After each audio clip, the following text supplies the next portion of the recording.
We took our students, took all the entire sophomore class from Pembroke High School to the Freedom Trail. We had costume reenactors guiding us on the Freedom Trail from the colonial era, and they told stories about Boston's history for about 2 hours in this guided tour. The purpose of bringing the students on the Freedom Trail was as an extension of the classroom, where the Freedom Trail goes through Boston's history and looks at events like the Boston Massacre and the Boston Tea Party. As we see it in a textbook, it's one thing, but to stand on the very spot of the Boston Massacre and look at the old State House and think to yourself, looking at the picture Paul Revere created and then standing in the space where the event actually happened, it really lends some credence to what we're doing here. And we're very fortunate living near Boston, being so close, that we can go in on a school bus and see these spots and hear these stories and see the graves of Samuel Adams and John Hancock and James Otis and other founders and men that signed the Declaration of Independence. It's pretty impressive. We're currently teaching the students about the American Revolution and the era that leads up to it, so it fits perfectly in with what we're teaching right now. When we first get off the bus in Boston, the first thing you see is the new State House. We stop right there at the new State House, the Gold Dome, and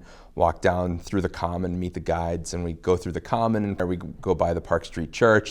From there, we go down School Street and see the old City Hall, the Old South Meeting House, which is where they planned the Boston Tea Party. And then as we walk from there, we go over to the old State House and see the site of the Boston Massacre, and then we walk towards Faneuil Hall. The students usually with field trips is kind of hit or miss, and kids will, at first, they'll say like, oh, I gotta get a permission slip, oh, I gotta get a check, oh, why are we doing this? Why do we have to leave school? I don't really wanna go. And then they get on the bus and they get excited, and we're walking around Boston, and we get the information from the guides, and the guides are really great from the Freedom Trail Foundation. In the end, I think when we did the final assignment that was associated with it, which was an open response and an essay, kids had a good time.